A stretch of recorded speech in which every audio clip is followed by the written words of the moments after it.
Welcome dear friends. उम्मीद करता हूं आप सभी खैरियत से होंगे। दोस्तों, आज के इस वीडियो में हम पढ़ेंगे जीके का जो पहला टॉपिक है, एनवायरनमेंट, इकोलॉजी एंड बायोडाइवर्सिटी। ये जो टॉपिक है दोस्तों, दिखने में बहुत ही इजी लगता है लेकिन रियलिटी में काफ़ी डिटेल्ड है। यहाँ से आपको एग्जाम में कम 1 या 2 मार्क्स देखने को मिल सकते हैं। तो ये जो टॉपिक है 2 हिस्सों में डिवाइडेड है। पहला टॉपिक है इसमें एनवायरनमेंट, जो कि काफ़ी डिटेल्ड है। बहुत सारे इसमें टॉपिक्स इंक्लूडेड हैं जो कि आपको पढ़ने हैं। तो दूसरी तरीके से देखें तो इकोलॉजी एंड बायोडाइवर्सिटी है, काफ़ी डिटेल्ड है। इसमें भी आपको बहुत सारी चीज़ें देखने को मिल सकते हैं। तो सबसे पहले हम पढ़ेंगे यहाँ पर थोड़ा सा एनवायरनमेंट, इकोलॉजी एंड बायोडाइवर्सिटी क्या है, बेसिक है। यहाँ से भी आपको एमसीक्यू देखने को मिलेगा, क्योंकि बेसिक जब होता है तो यहाँ से आपको एमसीक्यू देखने को मिल सकता है। अब एनवायरनमेंट किसको कहते हैं? Environment refers to the interaction between the physical, chemical and biological components. बहुत ही ईजी है। जो भी हमारे इर्द गिर्द होता है एनवायरनमेंट में, जो भी फिजिकल चीज़ें हैं, केमिकल चीज़ें हैं, बायोलॉजिकल कंपोनेंट्स है, उनकी इंटरेक्शन आपस में होती रहती है, तो उन सभी को हम एनवायरनमेंट कहते हैं। जो भी आपके इर्द गिर्द है। और यहां पर एक चीज है इकोलॉजी।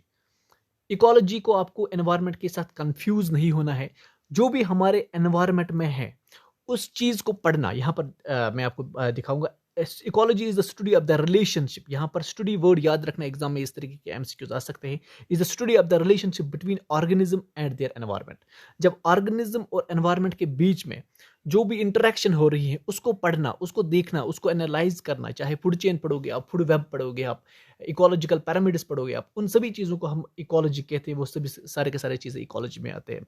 उसके बाद बायोडाइवर्सिटी आपको पता है, is the variation among living organisms from different sources including terrestrial, marine, desert ecosystem and the ecological complex of which they are a part. अब जितने भी बायोडाइवर्सिटी, हमारे जितने भी स्पीशीज है हमारे दुनिया में, वैराइटीज ऑफ स्पीशीज होती हैं, तो वो सभी की सभी चीज़ें इसमें आते हैं। अब ये ज़्यादा यहाँ पर फोकस करने की ज़रूरत नहीं है, ये जस्ट एन इंट्रोडक्टरी पार्ट है, ज़्यादा इसमें घुसने की ज़रूरत नहीं है। अब यहाँ पर मैं आपको दिखाऊंगा दोस्तों कि क्या क्या चीज़ें आपको पढ़ने हैं। सबसे पहला जो है एनवायरनमेंट, दूसरी तरीके से हमने इकोलॉजी रखी है। अब एनवायरनमेंट देखेंगे तो सबसे जो पहला टॉपिक है एनवायरनमेंट में वो है एनवायरमेंटल पोल्यूशंस। एनवायरमेंटल पोल्यूशंस में बहुत सारी चीज़ें आती हैं, बहुत ही डिटेल्ड है। उसके बाद एनवायरमेंटल एक्ट्स, जैसे एनवायरमेंटल प्रोटेक्शन एक्ट 1986 है, ये भी आपको पढ़ना है, बहुत ही इंपॉर्टेंट है। उसके बाद जब ये चीज़ें होगी तो उसके बाद तीसरे नंबर पे आता है एनवायरमेंटल चेंजेस। सॉरी, ये चेंजेस हैं, एनवायरमेंटल चेंजेस, जिसमें ओजोन डिप्लीशन है, ग्लोबल वार्मिंग है, ग्रीन हाउस इफेक्ट्स हैं, वगैरह वगैरह, ये सारे के सारे चीज़ें इसमें आते हैं। उसके बाद फेमस कन्वेंशंस हैं, जैसे रियो समिट हो गया, अर्थ समिट, जिसे 1992 में हुआ था। 1992 में हुआ था। उसमें दो तरह की चेंजेस हुई थी। एक तो दो बड़ी कन्वेंशंस हुई थी। एक तो क्लाइमेट पे हुई थी और दूसरी हुई थी ऑन दिस बायोडाइवर्सिटी पे। दो बड़ी कन्वेंशंस हुई थी, जिसमें आपको एनवायरमेंटल साइड पे देखें तो यहाँ पर आपको काइटो प्रोटोकॉल पढ़ना है, दोहा एग्रीमेंट पढ़ना है, पेरिस एग्रीमेंट पढ़ना है। अगर हम बायोडाइवर्सिटी साइड से देखें तो cotton Jinnah and Nagoya protocol, वो इस साइड में आएंगे। ओके, तो ये हैं कुछ इंपॉर्टेंट चीजें जो आपको पढ़नी है एनवायरनमेंट में, जो कि पहला टॉपिक है। उसके बाद इकोलॉजी की बात करें, यहाँ पर नॉर्मली आपने पढ़ा भी होगा, इंट्रोडक्शन है, इकोसिस्टम वगैरह, कंपोनेंट्स ऑफ इकोसिस्टम आता है, टाइप्स ऑफ इकोसिस्टम है। फिर टाइप्स ऑफ इकोसिस्टम पढ़ने के बाद कुछ छोटे छोटे चीज़ें आते हैं, जैसे इकोट्यून आ गया, इकोलॉजिकल नीच आ गया, बायूम्स आ गया, एस्चुरीज आ गई। उसके बाद एक इम्पॉर्टेंट, बहुत ही इंपॉर्टेंट टॉपिक है, वो है फंक्शंस ऑफ इकोसिस्टम। उसमें एनर्जी फ्लो आता है, न्यूट्रिएंट साइकिल आता है, इकोलॉजिकल सक्सेशंस आते हैं, बायोटिक इंटरेक्शन, इकोलॉजिकल पैरामीटर्स, ये सारे के सारी चीज़ें इसमें आते हैं। अब फिलहाल इस वीडियो में हम देखेंगे सबसे पहला जो है एनवायरनमेंट का, वो है एनवायरमेंटल पोल्यूशन। ये टॉपिक इसमें हम देखेंगे, कवर करेंगे कि कितना हम कवर कर पाएंगे। तो थोड़ा सा नीचे आते हैं एनवायरमेंटल पोल्यूशन। तो यहाँ पर एनवायरमेंटल पोल्यूशन कुल मिला के 5-6 टाइप्स हैं। जैसे एयर पोल्यूशन आता है इसमें, उसके बाद वाटर पोल्यूशन है, नॉइज पोल्यूशन, सॉइल पोल्यूशन, ई वेस्ट पोल्यूशन आता है, रेडियो एक्टिविटी पोल्यूशन है। ये सारे के सारे 5-6 पोल्यूशन हैं जो कि एनवायरनमेंट में आते हैं, तो इन पे आपकी नज़र होनी चाहिए। सबसे पहला जो आज इसमें है वो है एयर पोल्यूशन। एयर पोल्यूशन देखते हैं दोस्तों। अब एयर पोल्यूशन की डेफिनेशन आप को याद करने की ज़रूरत नहीं है। आप कॉम्पिटिटिव एग्जाम की तैयारी करें तो यहाँ पर आपको पता होगा एयर पोल्यूशन किसे कहते हैं। तो यहाँ पर हम देखेंगे सोर्सेज ऑफ एयर पोल्यूशन। अब सबसे पहला जो है सोर्स ऑफ एयर पोल्यूशन, जो ये एयर पोल्यूशन होता है, जो इतनी गैसेस एयर में जाते हैं, कहाँ कहाँ से जाते हैं। सबसे पहला जो सोर्स है वो है नेचुरल सोर्स। नेचुरल सोर्स, उसके बाद मैन मेड सोर्स, उसके बाद पॉइंट सोर्स, उसके बाद जो है वो है area source. Okay, natural source की बात करें तो इसमें वो सारे सोर्स आते हैं जो कि नेचुरली पोल्यूशन होती है, जैसे फॉरेस्ट फायर, किसी जंगल में आग लग गया तो वहां से धुआं उठता है, कार्बन डाइऑक्साइड उठता है, कार्बन मोनोऑक्साइड, जो भी गैसेस निकलते हैं वो सारे के सारे नेचुरल सोर्स कहलाते हैं। उसके बाद वॉल्केनिक इरप्शंस आते हैं, तो इसमें भी बहुत सारे डेंजरस गैसेस निकलते हैं, तो वो नेचुरल सोर्स कहलाता है, क्योंकि इसमें कोई आर्टिफिशियल इंटरवेंशन नहीं होता है। इसी तरीके से कॉस्मिक डस्ट होता है। ओके, जब कोई तूफान आंधी होता है कॉस्मिक या सोलर रेडिएशन की वजह से आता है कुछ, तो वो सारे के सारे इसमें आते हैं। लाइटनिंग आती है, हेवी विंड आती हैं, या पोलन ग्रेन्स आते हैं, ये सारे के सारे नेचुरल सोर्सेज में आता है, natural sources of air pollution. उसके बाद मैन मेड सोर्स की तरह देखें तो यहाँ पर है फॉसिल फ्यूल को जलाते हैं हम। ओके, उसके बाद इंडस्ट्रियल इमिशंस, ट्रांसपोर्टेशन, माइनिंग याद रख लेना। उसके बाद पावर जनरेशन, एग्रीकल्चर, तो ये सारे के सारे मैन मेड सोर्सेज आते हैं। अब पॉइंट सोर्स होता है जहाँ से डायरेक्टली इम्पैक्ट हो जाए, जैसे फैक्ट्री से धुआं निकलता है तो डायरेक्टली वो एयर में जाता है। इस तरह के माइनिंग एंड रिफरेंस, यहाँ से भी गैसेस निकलते हैं तो डायरेक्टली वो एयर में जाते हैं। इसी तरीके कंस्ट्रक्शन साइट, एग्रीकल्चर, ये सारे के सारे पॉइंट सोर्स कहलाते हैं। और एरिया सोर्स तो पता ही है आपको, जो कोई बड़ा सा एरिया है, रेजिडेंशियल प्लेसेस है, वहां भी डायरेक्टली पोल्यूशन होता रहता है। ये कुछ चीज़ें आप स्क्रीनशॉट उठा के इसको एक बार पढ़ लेना। थोड़ा सा नीचे जाते हैं, उसके बाद है एयर पोल्यूटेंट्स। अब एयर पोल्यूटेंट्स कौन कौन सा है, जो भी ऑक्साइड्स हैं, जैसे नाइट्रोजन ऑक्साइड्स हैं, सल्फर डाइऑक्साइड्स हैं, उसी तरीके से कार्बन मोनोऑक्साइड हैं, CO2 हैं, O3, ये ओजोन है। ओजोन तो नॉर्मली पोल्यूटेंट नहीं होता है, लेकिन अगर ये ग्राउंड लेवल पे होगी तो ये पोल्यूटेंट कहलाता है। ओके, ये भी बहुत ही कॉमन है, ओजोन ग्राउंड लेवल पे तो ये पोल्यूटेंट है। अगर ओजोन अपनी जगह है, ऊपर है, तब ये पोल्यूटेंट नहीं है, ग्राउंड लेवल पे है तो पोल्यूटेंट कहलाता है। उसके बाद पोल्यूटेंट्स के दो मेन टाइप्स होते हैं, बहुत ही इंपॉर्टेंट है, primary pollutants and secondary pollutant. बात करेंगे प्राइमरी पोल्यूटेंट्स की। Primary pollutants enter the atmosphere directly and are caused by either natural causes or human activity. अब प्राइमरी पोल्यूटेंट वो होते हैं जो कि डायरेक्टली एटमॉस्फेयर में या एयर में जाते हैं, जैसे कार्बन मोनोऑक्साइड है, आपने कोई ठेला जला लिया, कुछ भी जला दिया, उसमें धुआं उठता है, यानी कि कार्बन मोनोऑक्साइड गैस जो निकलता है वहां से, वो डायरेक्टली एयर में जाता है तो एयर को पोल्यूट करता है। इसमें कोई भी रिएक्शन नहीं होती है, ये डायरेक्टली जाता है। सल्फर डाइऑक्साइड डायरेक्टली जाता है एयर में। इसी तरीके से नाइट्रोजन ऑक्साइड, ये भी डायरेक्टली एयर में जाता है तो एयर को पोल्यूट करता है। हाइड्रोकार्बनस या पार्टिकुलेट मैटर है, ये डायरेक्टली जाता है एयर में, तो इसमें कोई रिएक्शन वेक्शन नहीं होती है। अब जिस गैस को रिएक्शन हो जाती है उसको कहते हैं सेकेंडरी पोल्यूटेंट्स। यहां पर देख सकते हैं आप, secondary pollutants are created by chemical reaction that takes place in the atmosphere. ये होता है दोस्तों सेकेंडरी पोल्यूटेंट्स। अब इसमें कौन सा है, ओजोन, आपने पढ़ा होगा ओजोन किस तरीके से बनता है। सनलाइट पड़ती है O3 मॉलिक्यूल्स पर, फिर वो डिवाइड होता है, तो फिर वगैरह वो लॉन्ग प्रोसेस बन के यहाँ पर एक रिएक्शन बन के आ जाती है, जहाँ पर ओजोन होता है। इसी तरीके से पैन है, पेरोक्सिल एसिटाइल नाइट्रेट है, यहाँ पर ये भी एक रिएक्शन से बन जाता है। फोटोकेमिकल समूह है, बहुत ही इंपॉर्टेंट है दोस्तों। ओके, जो समूह आपने पढ़ा होगा, समूह के दो टाइप्स हैं मेनली, आपने अगर पढ़ा होगा, एक तो क्लासिकल समूह के, एक को क्लासिकल समूह कहते हैं, तो दूसरा होता है फोटोकेमिकल समूह। अब दोस्तों ये जो क्लासिकल समूह हैं ये नॉर्मली कैसे बनते हैं, जब जब समूह मिलता है प्लस फॉग मिलता है, याद रख लेना, जब फॉग मिलता है, समूह मिलता प्लस सल्फर डाइऑक्साइड, जब सल्फर डाइऑक्साइड मिलता है, ओके, तब जाके ये क्लासिकल समूह बन जाता है। लेकिन अगर फोटो केमिकल समूह की बात करें, जब सनलाइट पड़ती है अनसैचुरेटेड हाइड्रोकार्बन्स पे, प्लस इसमें नाइट्रोजन ऑक्साइड्स ऐड हो जाता है, तो इसको, ये जो फोटो केमिकल समूह है, इसको ऑक्सीडाइजिंग समूह भी कहते हैं, ऑक्सीडाइजिंग समूह भी कहते हैं, ये चीज़ें याद रख लेना।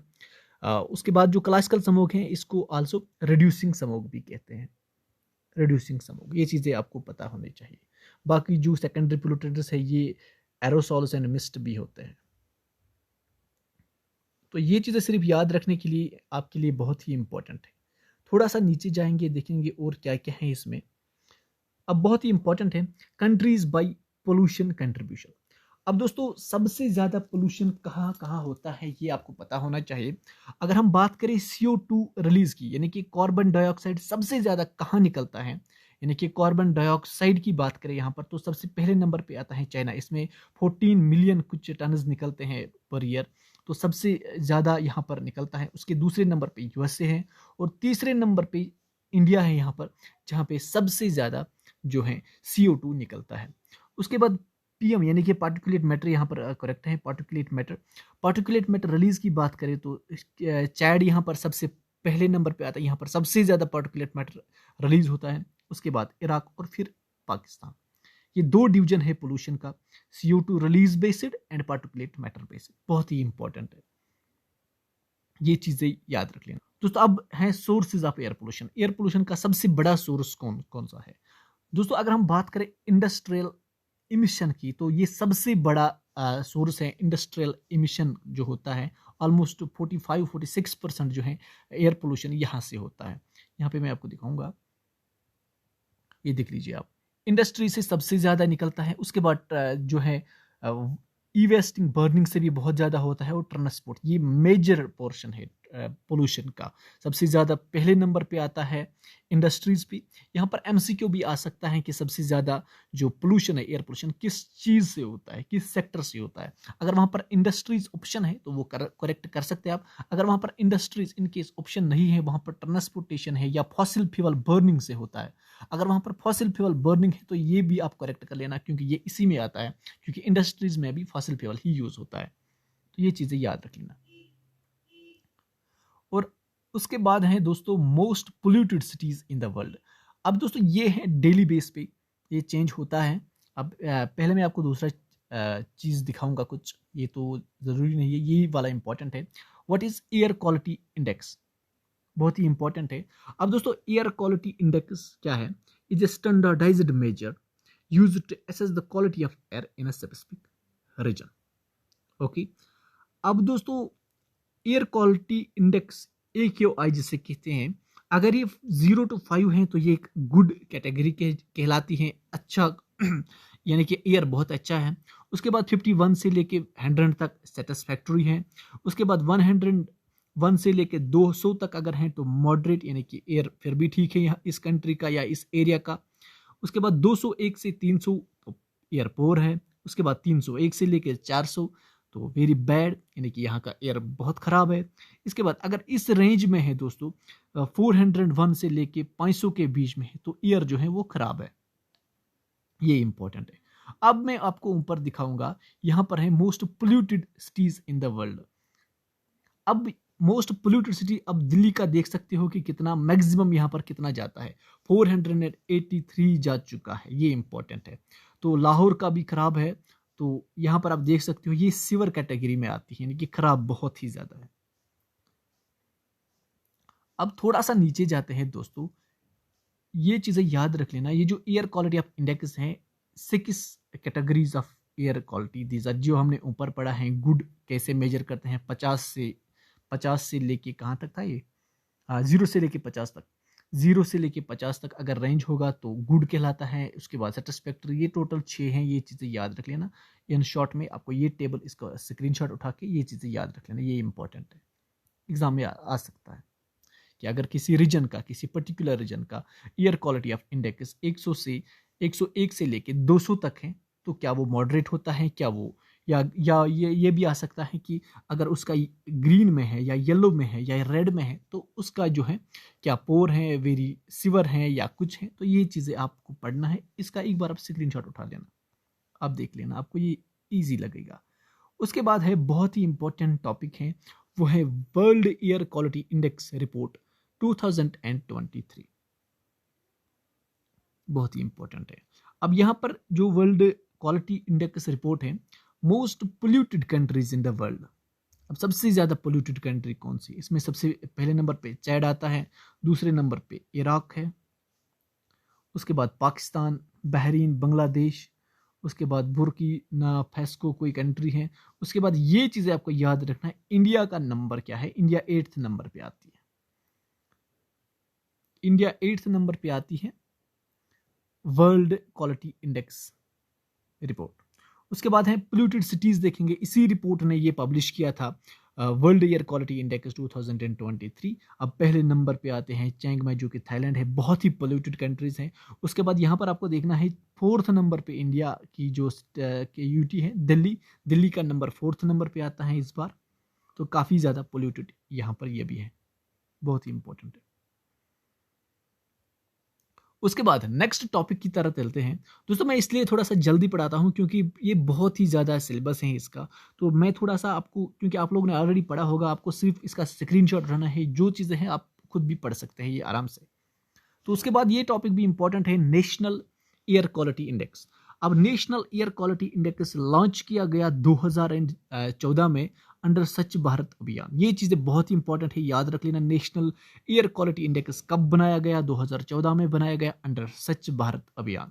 अब इसमें एक मेन जो थीम था इसका वो था 1 नंबर 1 कलर एंड 1 डिस्क्रिप्शन। ये चीज़ें याद रख लेना। उसके बाद है दोस्तों नेशनल एयर क्वालिटी इंडेक्स में टोटल जो है 8 पोल्यूटेंट्स है, यानी कि 8 पोल्यूटेंट्स इसमें हम 8 पोल्यूटेंट से हम मेजर करते हैं कि एक पर्टिकुलर रीजन में कितना जो है कितना जो है पोल्यूशन है। तो इसमें सबसे पहला जो है वो है पार्टिकुलेट मैटर आता है इसमें, ये याद रख लेना। उसके बाद यहाँ पर आता है नाइट्रोजन डाइऑक्साइड है, सल्फर डाइऑक्साइड है, कार्बन मोनोऑक्साइड है, ओजोन है, अमोनिया है और लेड है। ये सारे के सारे जो पोल्यूटेंट्स है, इनकी मदद से, इनकी वजह से हम नेशनल एयर क्वालिटी इंडेक्स जो है बनाते हैं एक पर्टिकुलर रीजन का। इसमें याद रख लेना CO2 इसमें नहीं आता है, ये इसमें नहीं आता है, ये चीज़ें याद रखना, MCQ बन सकता है। ये था कुछ इंपॉर्टेंट जो कि एयर पोल्यूशन से रिलेटेड है। बाकी जो बेसिक एयर पोल्यूशन है उसके काजेज क्या है, इम्पैक्ट्स क्या है, वो आप देख लेना। ये कुछ ऐसे ही चीज़ें हैं जहाँ पर जो कि जनरल चीज़ें हैं, मुझे लगता है आपके लिए बहुत ही इंपॉर्टेंट रह सकते हैं। अगर आपको वीडियो अच्छा लगे तो लाइक ज़रूर कर देना, साथ में हमारे चैनल को भी सब्सक्राइब कर देना। Thank you for watching dear friends.